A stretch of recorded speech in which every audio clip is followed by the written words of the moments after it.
Hello and welcome to Digital Farm TV Rural News. I'm Andy Walker.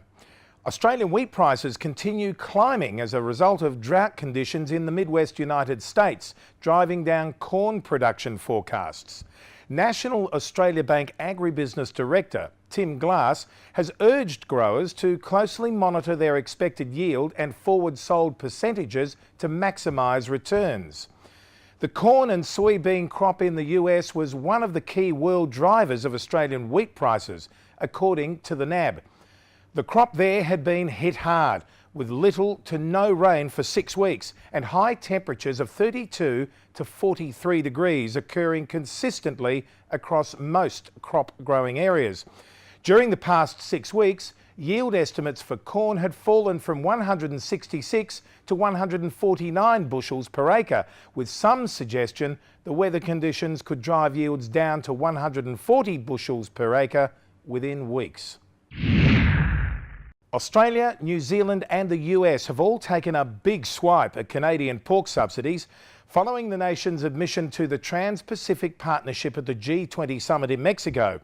The three countries say Canada's overt subsidisation of domestic pork production was an abuse of free trade principles and impacted on producers elsewhere. Australian Pork Limited CEO Andrew Spencer described Canadian domestic agricultural subsidies as being so wide-ranging they had a broad and far-reaching impact on overseas markets.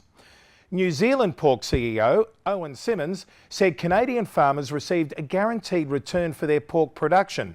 This sort of blatant subsidisation placed competing pork producers who did not subsidise production at a distinct market disadvantage. Australia's national peak vegetable producer body, AusVeg, has launched a new online platform to help growers monitor the environmental impact of their businesses. AusVeg Environment Coordinator Jordan Brooke Barnett says the new EnviroVeg website would help modernise the sector, allowing growers to compare their environmental performance with that of their peers in a number of ways. The new website would collect data from self-assessments and present detailed results showing how growers were performing at the national and state levels, all by crop type and farm size, according to AusVeg. Around 300 growers who collectively farm around 50,000 hectares of vegetable growing land are participating in the program. The EnviroVeg website was launched last week at the New South Wales Farmers Association in Sydney by the CEO of Horticulture Australia, John Lloyd. The Federal Agriculture Minister, Joe Ludwig, has given the Liberal National Party coalition a surprise media slap for its lack of interest in agriculture. Why? The Liberals and Nationals had confirmed they had no interest in representing the interests of Australian farmers in federal parliament, with the entire coalition asking only one parliamentary question on agriculture so far this year, the minister said. He described this as a damning mid-year report card for the Conservative side of the House. So far in 2012, the Liberals hadn't bothered to ask a single question about agriculture, fisheries or forestry during parliamentary question time. And the National Party hadn't performed much better, racking up a score of 1. Still in Canberra, National Farmers Federation Chief Jock Laurie had come out with guns blazing at a Senate inquiry recommendation to set up a new peak body representing Australian agriculture. The inquiry had overstepped its terms of reference in encouraging the agricultural sector to waste resources on another cross-industry body, Jock Laurie said.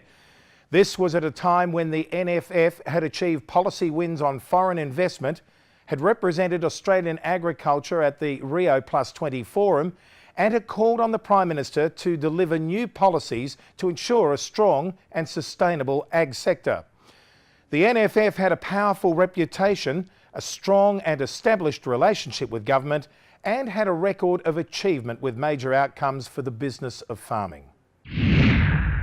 A part of history was lost this week when the Albury flour mill was demolished. The mill operated in Albury for 97 years before Allied Mills centralised its operation to Picton in 2009.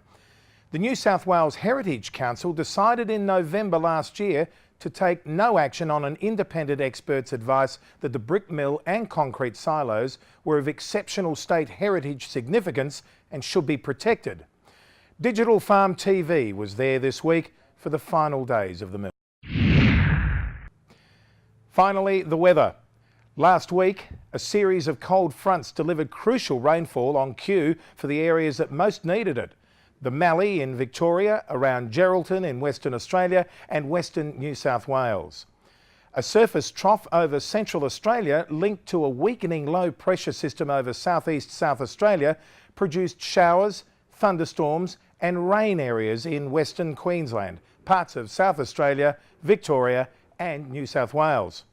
Falls between 15 and 50 millimetres were recorded in coastal southwest Western Australia, eastern South Australia, western New South Wales, the New South Wales coastal fringe, southeast Queensland and western Tasmania.